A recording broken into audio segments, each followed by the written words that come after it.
بسم اللہ الرحمن الرحیم الحمدللہ رب العالمین وصلی اللہ علی محمد وآلہ الطاہرین۔ موضوع گفتگو قبر کی مختلف اقسام۔ اب تک ہمارا جو موضوع تھا وہ تھا دفن سے متعلق، اور دفن کے واجبات، دفن کے مستحبات، دفن کے مکروہات، اور پھر آخر میں نبش قبر کا ذکر کیا۔ اب خاص موضوع کی جانب توجہ رہے کہ قبر کھودنے کے اعتبار سے مختلف اقسام کی ہو سکتی ہے۔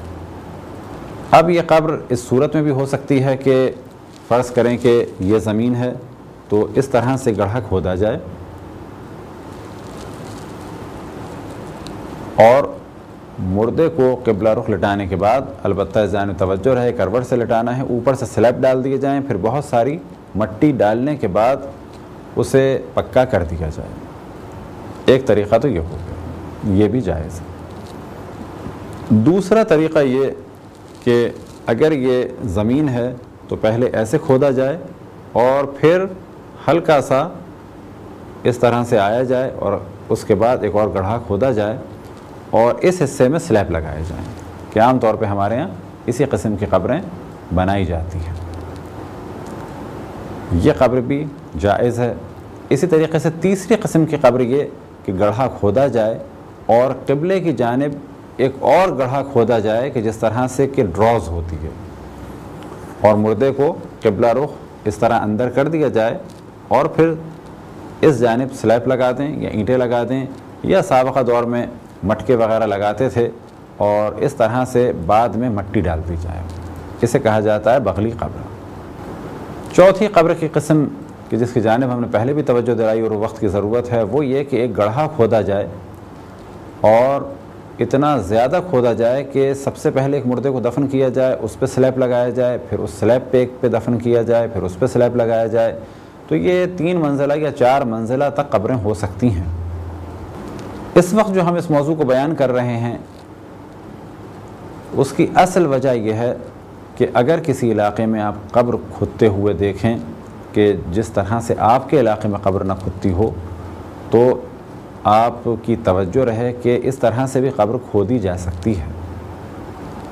خصوصاً مستحبات قبر میں اس چیز کی جانب توجہ دلائی گئی کہ جو اس وقت ہم نے وہاں نہیں بیان کیا، اب بیان کر رہے ہیں، وہ یہ کہ اگر زمین سخت ہو تو بہتر ہے کہ اس طرح کی قبر کھودی جائے کہ جس کا ہم نے ذکر کیا کہ پہلے گڑھا کھودا جائے اور پھر ایک گڑھا اس طرح سے قبلے کی جانب کھودا جائے اور اس میں میت کو رکھا جائے، اور اس قبر کو عام طور پہ انڈیا پاکستان میں کہا جاتا ہے بغلی قبر۔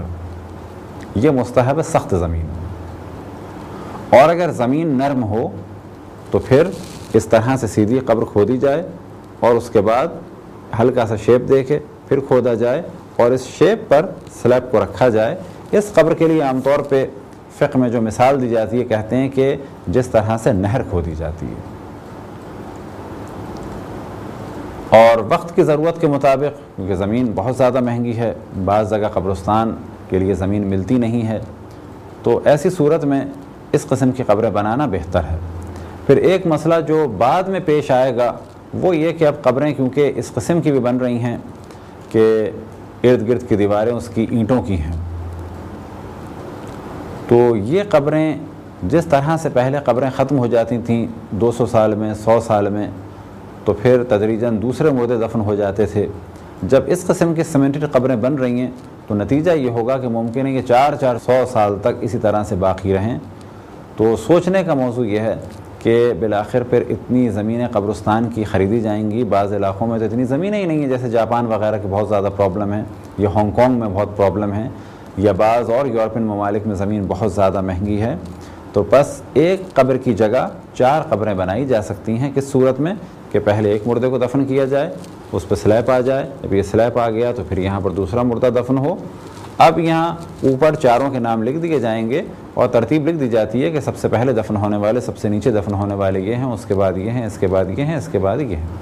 اور یہی وہ طریقہ ہے جو ائمہ علیہ السلام کے حرم میں عام طور پہ اس طریقے سے دفن کیا جاتا ہے، خصوصاً مشہد میں، کیونکہ وہاں بھی جگہ کی بہت زیادہ قلت ہے۔ خداوند تبارک و تعالیٰ سے دعا ہے کہ بحق محمد و آل محمد ہمیں اپنے رسول اپنی حجتوں خصوصاً امام زمان علیہ الصلوۃ والسلام کی معرفت اور اطاعت کی توفیق عطا فرمائے۔ وصلی اللہ علی محمد و آلہ الطاہرین۔